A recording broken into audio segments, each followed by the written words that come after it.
Hello and welcome back to another Walking Dead video, and in today's video I'll be reviewing Fear the Walking Dead Season 7. This is my season review for Fear. I will not be going into much spoilers. I'm just talking about the overall story and the overall season as a whole and my kind of thoughts and opinions of how I thought this season went. So let's jump right into this and talk about the overall story with Strand, the Strand villain arc. And I feel like this was not a good villain arc. This is such a kind of polar opposite season to Season 6 in quality. The issue with the Strand villain arc is they never go full on in the Strand villain arc. They always had the issue of, we're going to make Strand the villain, but they didn't want to commit because they knew they were going to lose Alicia by the end of the season. And because of they know they're going to lose Alicia, it just kind of ruined it, in my opinion. If you're going to lose a character, you should have forced that other character to become the villain, or just go, we're going to lose both of them. And because they never committed to making Strand the villain, it just felt like a very villainless season in a way. It felt like kind of how Rick and Morgan in Season 6 were kind of against each other, but they weren't at war. You know what I mean? It just was such a very weak arc as a whole. Also, it didn't help that a lot of things in this season happened off screen, and a lot of this season was very much filler.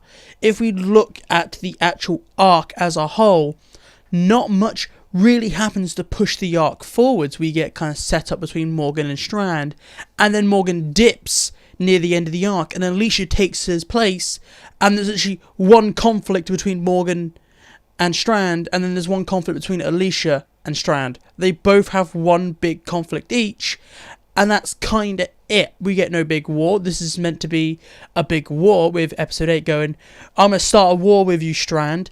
Where did the war happen? All that happened is nothing really happened up until episode 14. Episode 14 had Alicia walk up with her ready for war, and then Strand's like, hey, let's negotiate. Oh wait, I've just had a rebellion. And then that was the war. It was literally, okay, maybe Morgan fought Strand once, and then it got sidelined by a third group of people coming in episode 7, or was it 6? And then you have Alicia just go negotiate with Strand, and then Strand joins Alicia's side. And then you're like, well, good to see there's zero war in this season that was meant to be about war. It's really annoying. And because they put so much time in filler with lots of episodes that didn't really matter, like the Dwight and Sherry episode, the Sarah episode, the Al episode, a lot of these episodes didn't really push the story forwards. It might have pushed the characters forwards, but it didn't push the overall arc. They should have changed the way they told the story by having multiple plots per episode, because you can get all these plot Bs in, and then you can have the overlying plot A. They never really had a plot A in this show. So when we got near the end of the season and interesting things were happening, like, okay, so the walkers came in to the tower, everyone's now stuck in the tower. How is episode 15 going to take this? Oh yeah, Alicia passes out, and bam, it all happens off screen. So an action episode we could have got, instead we got a random episode where Alicia passes out constantly, and it's Alicia's goodbye episode.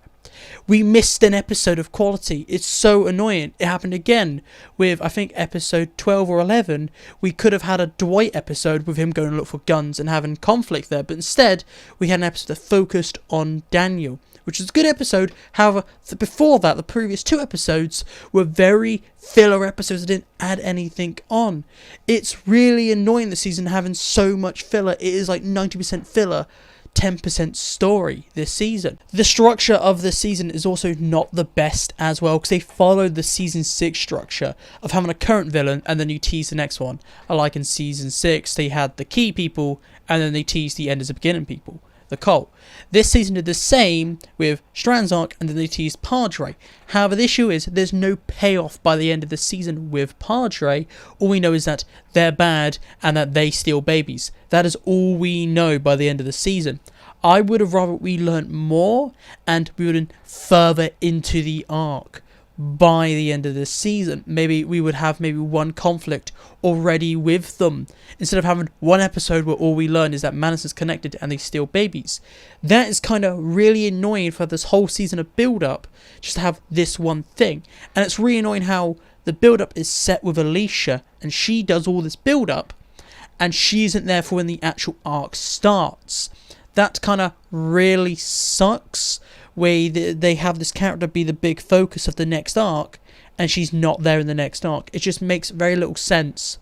I didn't really like it. It's just kind of boring. Now, I don't want to talk about the writing, because I feel like the writing was especially bad this season. And it's a shocker, because we went from season 6, which has the best writing since the reboot, to this season, which has arguably, at times, writing worse than season 5. And this writing is so bad because a lot of the time is that the writers clearly haven't watched The Walking Dead, and they clearly don't even know the own continuity and the own laws that the Walking Dead universe has set, and they just kind of forget things happening. So what I mean is that in earlier parts of the season, we see that John Dory Sr. gets scratched by a walker and it cuts him, and that could be like, oh, it's only a scratch. However, in The Walking Dead, literally season 1, episode 1, first things that Morgan does is ask Rick, was he bit or was he scratched? Okay, indicating that a scratch can turn you, but John Dory Sr. gets scratched in this season and he's fine. He doesn't get sick or anything. And it's just so annoying. It's just not only that, we're seeing walkers that are able to knock guns out of hands in this season. We're seeing lots of things that make very little sense because the writers clearly have never seen an episode of The Walking Dead, and they have clearly don't know the own logic of the universe that they're writing for sometimes. And it really annoys me. The writing in general is abysmal this season when you look at characters, with lots of characters making really stupid decisions for no reasons. Like, look at West, the mysterious kind of, I'm going to be the villain now bit right at the end of this season. Really sucks because it doesn't work for his character. In early seasons, we have seen that Wes is a dodgy malacca at times, but then he just immediately goes from, oh, you lied to Daniel, to Luciana, to, I'm going to be the big main bad, and I'm going to take over Strand's Tower. From nowhere. It's really annoying how they butchered so many characters this season. Like, Wes is just an example, but there's other characters that they've butchered. They continue down the path of Daniel being like mentally ill and having Alzheimer's, and then about episode 15 they forget his character development that they forced him down. Really annoying. I really don't like how they kind of focus on unimportant characters like Charlie, give them big story arcs which don't really add to the overall plot. And another annoying thing is characters that are big characters get nothing to do a lot of the time. Look at June. She does nothing this season. All she does is like, I'm going to defend Charlie in one of the episodes. That is it. And now because Daniel's now with Charlie, June really has zero purpose in this show. A lot of the characters either did nothing or just did very stupid things that didn't make much sense. There's also the issue with the writers forgetting their own continuity in this season, where at the start of the season they set up certain laws that explain why they can't leave the nuclear blast zone, why they have to wear gas masks. If it tints on the screen, it means there's radiation and all this. But by the end of this season, people are walking in and out the radiation zone easily, even in episode 2, I think. It took Morgan 6 hours to drive in a direction to realise he can't escape to drive back. Wow, okay, it seems like they forgot about that, and I don't know how that episode says that, okay, they can't escape, but then later on in the same half, Morgan's able to get to the tower. And it's really annoying how they're forgetting their own continuity. And then by the end of the season, everyone's taking off their masks when there's the orange tint across the screen. When in like episode 1, 2, 3, 4, they like tell us clearly that if that tint's on the screen, that means there's radiation in the area. And they kind of forget, so they're like, we don't want to wear masks anymore, let's remove the mask. It's just really annoying when they say something at the start of the season, and by the end of the season, they're doing something completely different. It's like they forgot that they've set themselves rules. It is just kind of really stupid and really bad writing overall this entire season. And the kind of the last big bad thing I do want to talk about of this season is the big Alicia departing thing. Out of all the other departments we've had with people leaving this season, I think Alicia's the only one that was done badly, and it was done so badly in a whole episode dedicated to her leaving, which means we lost an action episode. And in this like ending with her just kind of passing out and then suddenly getting better, and the writer's been like, oh, it's so hard to write getting rid of Alicia. No, it wouldn't have been, okay? You only wrote that she was sick. It's so easy. Just have her die with, like, Strand or Madison. Don't have her be sick. Everyone watches her collapse. No one checks for her. Everyone just kind of rows away while she collapsed on the beach. Then she wakes up a couple hours later, 100% healthy, and walks straight into the radiation zone to probably die. I thought it was really sucky. They left her death open-ended on purpose, okay? I understand that. They want to have a chance to bring her back. But the actor clearly doesn't want to come back. They wanted to leave this show, like, since season 5, I think, like, because we had rumours and, like, kind of people talking about her leaving near the start of season 6. This actor has been wanting to leave for years. They're definitely not coming back, and I felt like they just didn't commit to Alicia's, like, leaving, which really sucks. This is a character that should have died, in my opinion, and her leaving was so stupid. It was so badly written, and it wasn't well acted, in my opinion. Okay, the only reason the ending was kind of okay is because Coleman Domingo acted his heart out in his scenes. Alicia wasn't very good in my opinion. She just was kind of meh in her final episode. However, this season wasn't all bad. There were some good things about the season. And first of all, this season did look nice. It was a very pretty and cool looking season to have this kind of radioactive Walker thing. They sadly didn't do much with it near the back half of the season, but the first few episodes with them kind of dealing with radiation as an enemy and having to deal with new radioactive walkers and people suffering from radiation sickness, and especially those first few episodes, were really cool. It had some really cool ideas, some really cool premise, and in those first few episodes, the first maybe 3-4 episodes, the writing was really good, and it was like season 6 levels of quality. So this episode did start off really well. It just went kind of downhill from episode 5 onwards, in my opinion, quite a lot. But in those first few episodes, it was a very nice episode that looked really cool. You also had some really good moments with certain characters. I will have to say Morgan this season is really good. This is almost the best we've ever had Morgan. He's not as good as season 6 Morgan, but he's way better than any other type of Morgan we have got. I really liked Morgan this season. Grace was okay. I just really liked Morgan's story of becoming more of a father and moving on from him just kind of being mentally ill, like that was his story in The Walking Dead.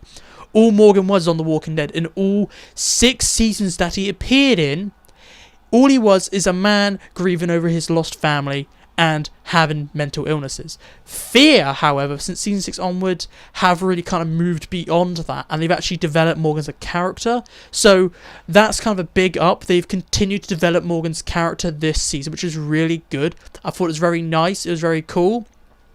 There were some other cool things with... I really liked the early episodes. They're very well paced. They're very good at storytelling. Other than those first early episodes, it kind of all went downhill. There were also some good things with the amounts of deaths and people leaving the show this season. I really already talked about Alicia and how I thought hers was done bad, but every other character's, in my opinion, was done well. I liked Owl's just because we kind of got a happy ending with her and it was connected to the CRM. That was good. John Dory Sr.'s death was good. He wasn't going to last that long anyway because he was just here to replace John Dory, but I liked his death. It was very, like, impactful. It kind of affected the story in a way, and his death was good. We had lots of deaths this season, which is great, because we went for a season 5, which had 0 deaths. No main characters died, and the last main character death was Madison in season 4-8. So getting lots of deaths this season and lots of people leaving the show is great, because the cast is too big in my opinion. So they've really thinned down the cast. And season 8 we're going to lose Charlie soon, so it's great to be losing a lot of people. So that's a big up to have a lot of character deaths this season. Now it's time to move on to my one word, that's one sentence overall review for season 7 of Fear the Walking Dead.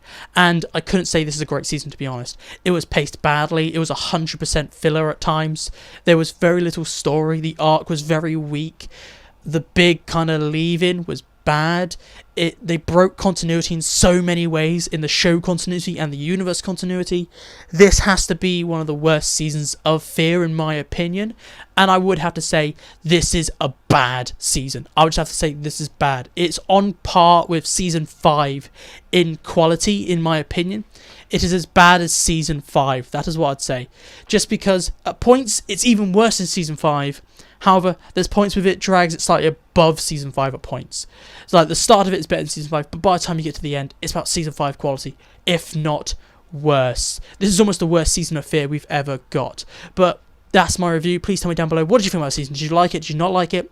What would you change about the season? What would you keep the same? Tell me all your thoughts and opinions down below. And if you want more Walking Dead content, look on the screen. If you want to see my reviews, go into the top right. You get episode 16 review there. And if you want something recommended to you, go to the bottom. And if you want to keep up to date with all things Walking Dead all the time, every time, make sure to subscribe. And I'll see you in the next video. So goodbye, peace out, and I'll talk to you later.